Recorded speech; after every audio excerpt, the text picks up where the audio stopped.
اللي كانوا تواجدوا مع البارسا بي، وكان ايضا لعب في سيلتا. وادي ميسي، يا ولد يا ميسي، يا ولد يا ميسي، يا ولد يا ميسي، عاملها ايه؟ ادي ميسي، ميسي عدى ميسي وفات ويلعب كرة حلوة قوي، وادي انطلاقة وهدف اول، لكن سواريز يضيع، لوتشو يضيع.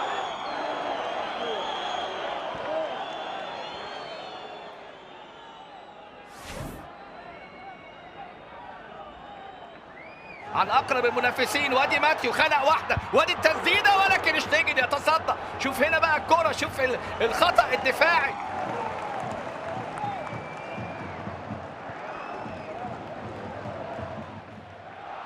وادي امامنا كره من البا، وتصليحه حلوه قوي من لوتشو. نيمار الى ميسي، ترتد الكره وتسديده ولا يا دينيس سواريز.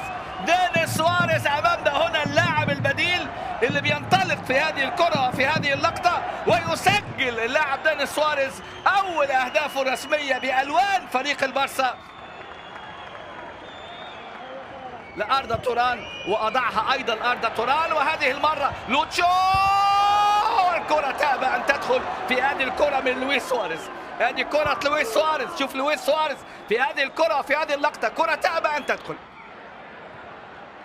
يصعد في وسط الملعب ميسي، يفتح اللعب على طول في اتجاه اللاعب لويس، امامنا سواريز الى ميسي، يا ولد يا على الكوره والهدف الجميل.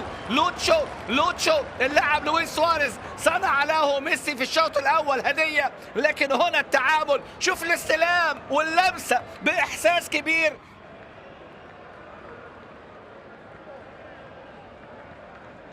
عملها حلوه قوي، وادي الكره الى بيدرو ليون، عاملها جميله، وادريان جونزاليس المتسلل في هذه اللقطه. هدف ملغي، لكن شوف بيدرو ليون عاملها ازاي.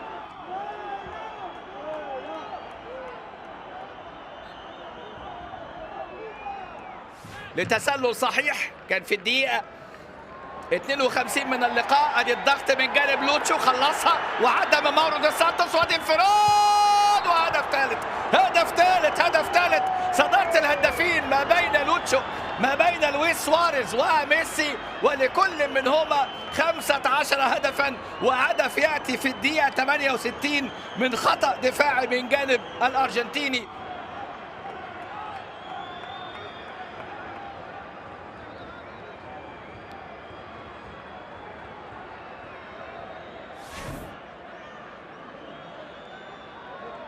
كرة على طول وهجمة نادي ايبار، انطلاقة بيدرو ليون اللي بيحاول يختار الحل الفردي، وكرة من شتيجن وانريكو، فرصة ضائعة، كرة حلوة قوي.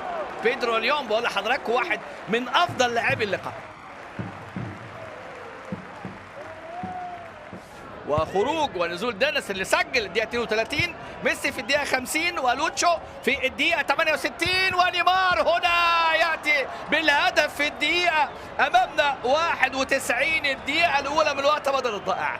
إصرار، وما أجمل الإصرار، لأن الإصرار يأتي دائما بالنتائج الإيجابية، و4-0 نتيجة ليست بغريبة، لأنها تحققت من قبل في لقاء الدور الثاني العام الماضي عندما سجل منير